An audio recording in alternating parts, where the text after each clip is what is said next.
police here now firing tear gas into the crowd, tear gas into the crowd, tear gas. Violence. There was looting underway nearby. Looting. Protesters mowed down by bullets. Massacre. A cyclist stabbing a delivery man in the back. Violent crime surge. At least 11 people killed, 55 wounded in 10 mass shootings. Rise above these hard times.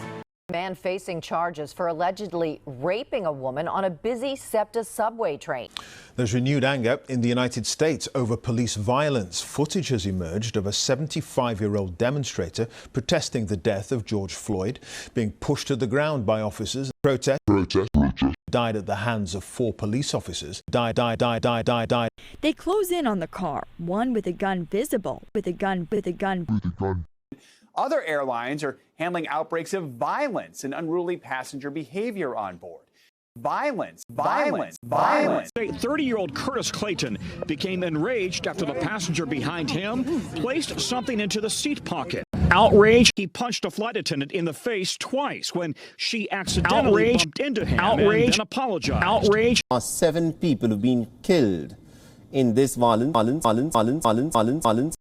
The homes that belonged predominantly to Hindus were set on fire, and their businesses were also torched and vandalized. Violence. These streets are home to some of the most dangerous gangs in America. Last year, there were more murders here than in any other city in the United States. Just standing on the wrong street corner can be enough to get you killed. Was later shot with a real gun.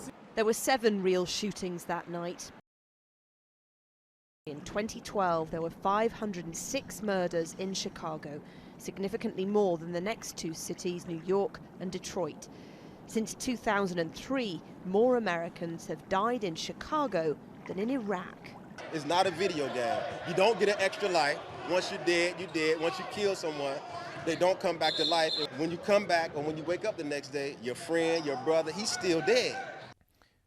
We all of a sudden confronting violence in America after 20 white babies get killed. 506 children in Chicago get killed. It's another day, another month, another year in Chicago. What should be a celebratory time coincides with a disturbing surge of racist attacks against Asian Americans. This surveillance footage shows a 71-year-old Asian grandmother violently shoved to the ground, her purse stolen, a 91-year-old man pushed in Oakland's Chinatown, one of 3 attacks that day.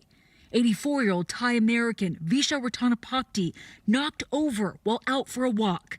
He died a few days later from his injuries. His family saying they believe it was rooted in racism. But the second pandemic that we have faced is also a virus. It's a virus of racism that we have faced. Asian Americans Advancing Justice has cited at least 3,000 anti-Asian incidents since last February.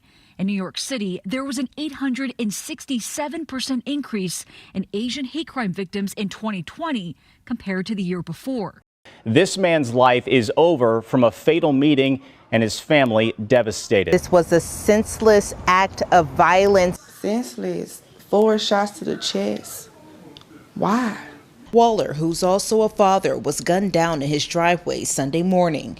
All we did was go shopping for the kids and come home. A third man appears from behind a truck with a gun.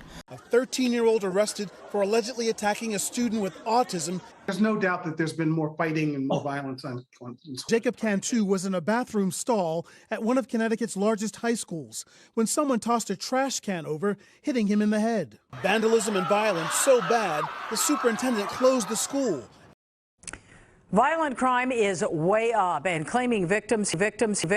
Already this year, at least 143 people have been murdered. Hundreds more have been shot. Dozens of shots fired by 3 gunmen during a drive-by shooting in South L.A. 19-year-old Rayshawn Spite was murdered, one of the latest victims of the surge in killings and shootings that seems to have no end. This map shows the 143 murder scenes in L.A. since the first of the year. Chief Michael Moore told the police commission this week that more than 600 people have been shot since the first of the year, a rate of gun attacks that have outpaced last year by nearly 60%. There's also the question of guns. Gun violence. One man is dead, 4 others are recovering. A boxing match that organizers say was designed to stop gun violence ended in gunfire. Fight was already in conclusion, getting ready to make the announcement of who was the winner, and there came a bang, bang, bang, bang. When it was over, 1 person was dead and 4 others injured. 21-year-old Trayvon Montel Barton was killed.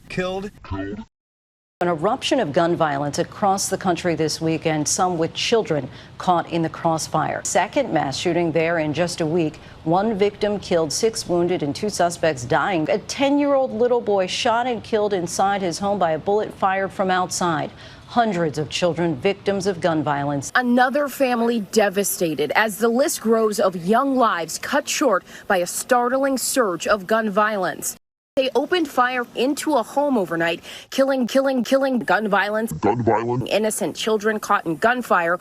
At least 307 children under the age of 11 have been injured by gun violence, 129 killed. But for teens ages 12 to 17, the numbers are even more devastating. Nearly 1,300 injured and more than 500 losing their lives to gun violence. An NYPD officer rushing to help a 4-year-old girl hit by gunfire. 6-year-old was shot in the head, later dying at the hospital. 7-year-old niece was shot and killed in a Chicago McDonald's drive-thru.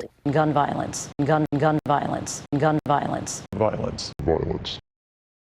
Gun violence and murder rates are up. Gun violence gripping America. It should have been a celebration. Instead, gunshots, chaos, people running for their lives. More than 1,000 incidents, more than 430 dead, 1,000 wounded in 1 week. Gunshots outside of Nationals Park. A mother and her baby caught in the crossfire. Day after day, we saw so many children affected by this violence. Tristan Jaden Rosas in San Antonio, Texas, was only 15 and playing video games, hit by a stray bullet. Reports of suspected domestic violence ticked up.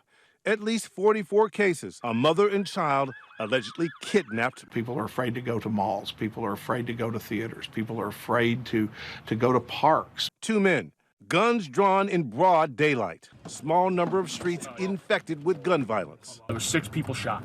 A shooting outside this restaurant. The lives lost, the families grieving, and the almost certain knowledge that next week it's all but guaranteed to happen again. So many children, the domestic violence, the mass shootings. I think at the end of the day, we have to answer a basic question. Are we okay with 1,400 people shot in a week? And it's going to happen again next week, over and over and over again.